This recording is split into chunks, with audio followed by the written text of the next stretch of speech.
La maladie vous emporte, pas ailleurs, pas plus loin, pas plus haut. Elle vous retourne, vous déplie, vous piétine de l'intérieur. Vous vous retrouvez derrière l'œil, au revers des choses, là où tout vibre trop, là où rien ne tient. Et après, le monde est là, même éclat, même vernis, même farce. Mais ça ne prend plus, ça brille encore, oui, mais la main ne se tend plus. Mais je souris, je tends la main, je dis bonjour, je fais l'effort, je fais semblant d'y croire, je joue le rôle, la partition, le numéro. Je tombe dans le piège, avec grâce, avec application, avec la ferveur des damnés qui veulent encore plaire, le piège du cercle, du groupe, de l'entourage, des gens bienveillants, des gens terrifiés. Leurs gestes parlent en tremblant, leurs mots rampent sous la peur, leur corps recule sans faire de bruit, ils ont peur, peur de vous, peur de ce que vous portez, peur de l'invisible, alors ils ferment, ils s'isolent, ils se lissent, ils deviennent des murs. Et moi, je me tiens là, pas solide, pas droit, mais là. Déjà plus à la hauteur de rien, de personne, même pas de moi. Mais je reste, je pousse, je germe à l'envers, patient, pas comme un sage, non. Patient comme un lotus sous une pluie de goudron.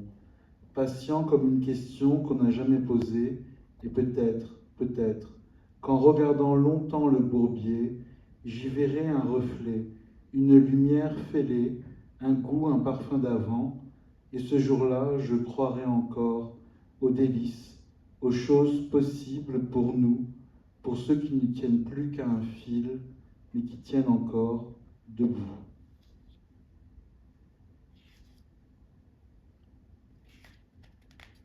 Et aujourd'hui, je ne suis même plus sûr d'être une illusion, même pas ça. Peut-être une coulée de brume, une voix sans gorge, un frisson mal localisé. Les rires de la nuit, les voix, elles ont tout déplacé. Le décor, les murs, les convictions, tout ce qui semblait tenir, tout ce que j'appelais moi. Et si le moi n'était qu'une épaule, une béquille, une poignée à laquelle on s'accroche avant de comprendre qu'il faut lâcher.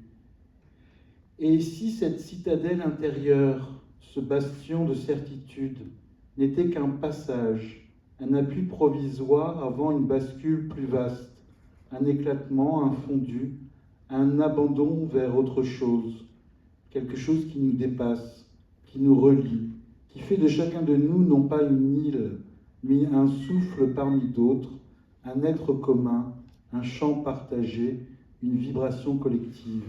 Alors peut-être que vivre heureux, ce n'est pas s'accomplir, pas s'affirmer, pas rayonner, mais s'oublier, doucement, s'effacer sans se perdre, et dans ce geste-là, trouver l'amour, celui d'autrui, celui qui ne regarde pas, mais reconnaît.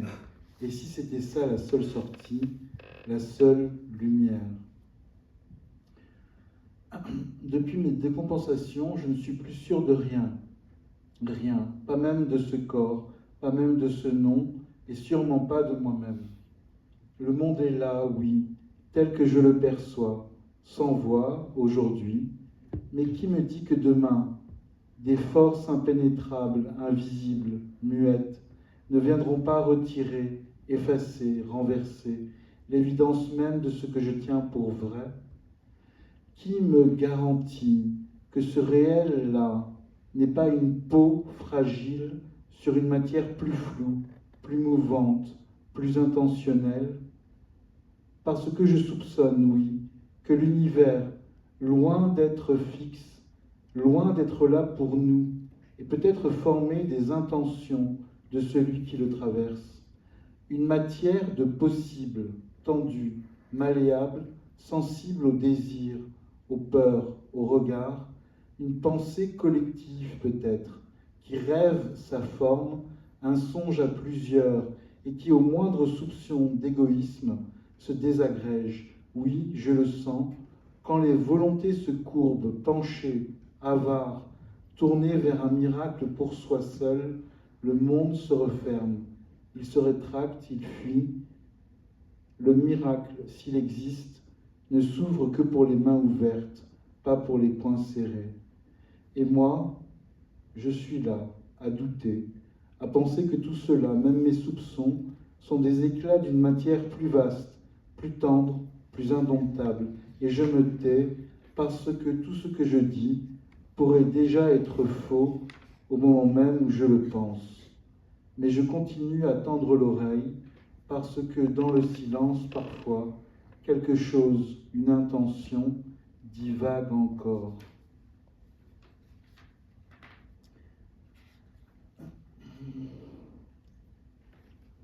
Suivre son cœur, ce n'est jamais simple.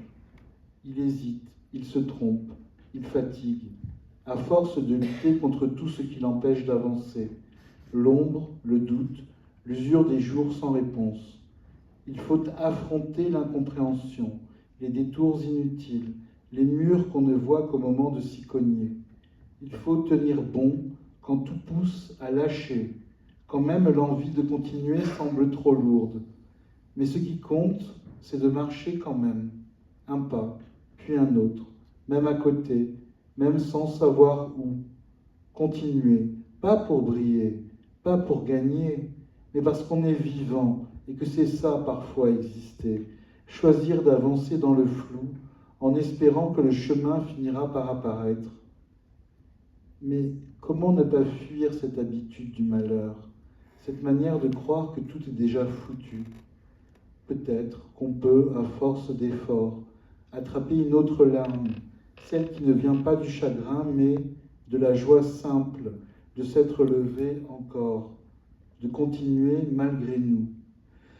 Patience, rien ne dure, c'est ce que la vie murmure, même quand elle nous rabat, même quand elle cogne. C'est elle qui freine nos envies d'en finir, comme si, quelque part, elle chantait mieux que nous. Parce que derrière ce qu'on croit perdu, il y a encore du mouvement, des choses qui passent, des navires qui partent sans qu'on sache où.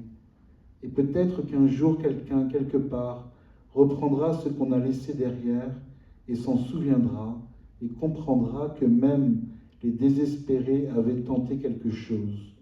Et de ce brouillon cadavre exquis, nous continuerons les dessins.